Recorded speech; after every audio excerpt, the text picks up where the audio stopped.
sino en el de su práctica concreta en periodos tan importantes como el del esplendor de la tragedia griega, el siglo de oro español o el teatro isabelino inglés. Lógicamente, a partir de una época, finales del siglo XIX, con la aparición de los registros de audio y de imagen, y por supuesto, gracias al desarrollo tecnológico de todo el siglo XX, ahora resulta más fácil el análisis preciso de la teoría y técnica del discurso actoral y de la puesta en escena. Sin embargo, muchas de las especulaciones que podemos hacer sobre cómo estudiaba un actor su texto, cómo proyectaba la voz, cómo matizaba sus registros, cómo articulaba sus movimientos, siguen siendo hoy quimeras más propias del territorio de la ficción que de la ciencia. Pienso por un momento en un actor de una compañía de cómicos del siglo de oro español, actuando en un gran corral de comedias, en un espacio al aire libre, actuando con luz de día y en un recinto donde parte del público iba a realizar funciones sociales, comprar y vender, pelearse a espada, galantear con las damas, conspirar políticamente, y todo ello aderezado con los gritos de los vendedores de refrescos y chucherías de la época. Realmente pensar en la cuarta pared stanislavskiana o en cualquier otra forma de intimismo parece cosa de fábula.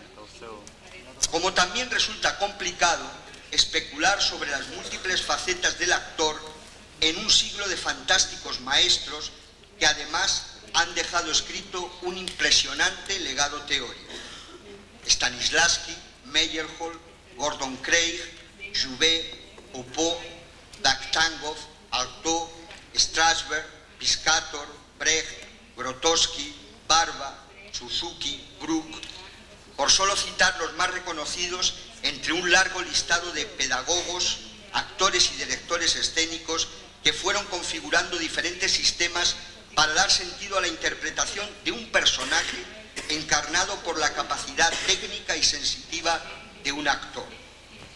Es interesante comprobar en el libro de Odette Aslan, cuyo título es ya toda una declaración de intenciones, El actor en el siglo XX, evolución de la técnica, problema ético, la cantidad de experiencias y puntos de vista diferentes que para un mismo problema han encontrado las diferentes sensibilidades creativas. Como muy bien señala Gianandrea Piccioli para situar la eclosión escénica de nuestro siglo, la experiencia teatral del siglo XX está marcada por aventuras siempre nuevas, a menudo contradictorias, de todos modos divergentes. Nace la función del director de escena como autor,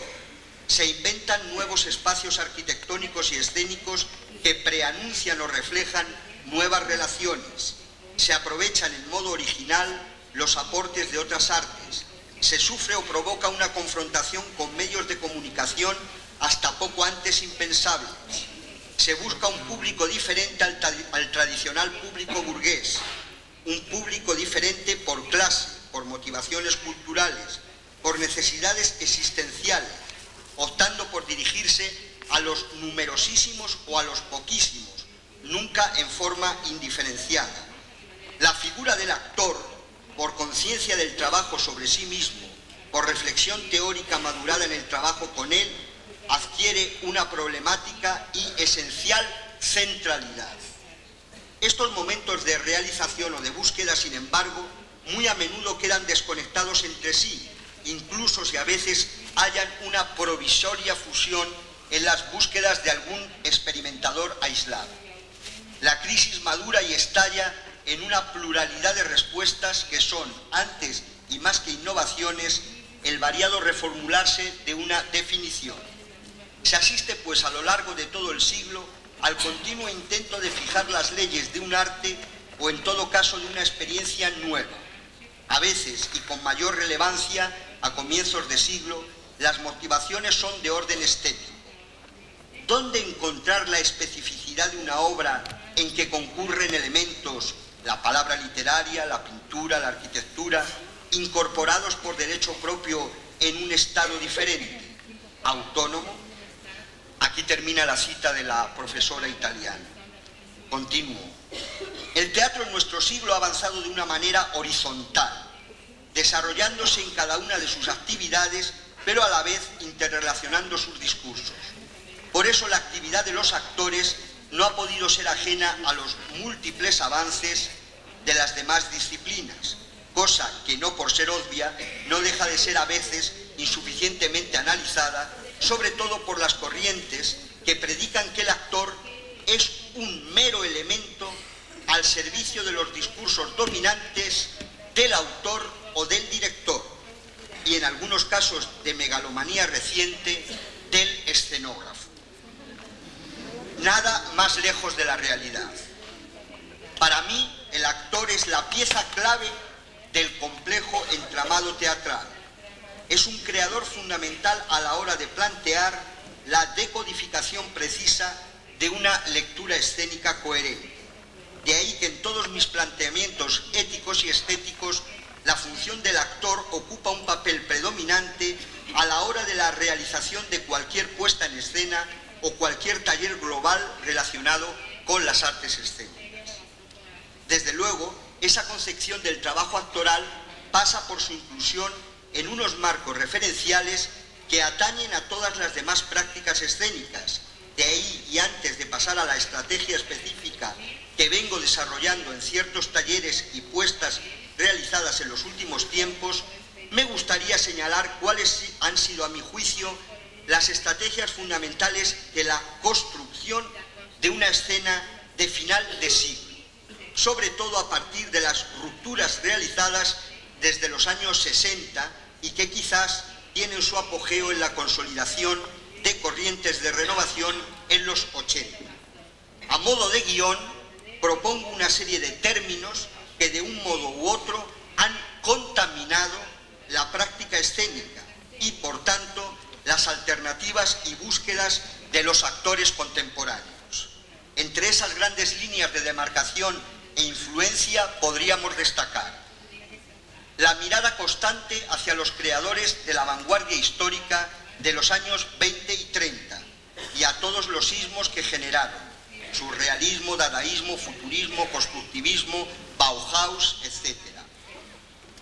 Otra, la influencia de las ideas filosóficas emanadas de la posmodernidad. 3. La construcción fragmentaria, serialista y minimalista.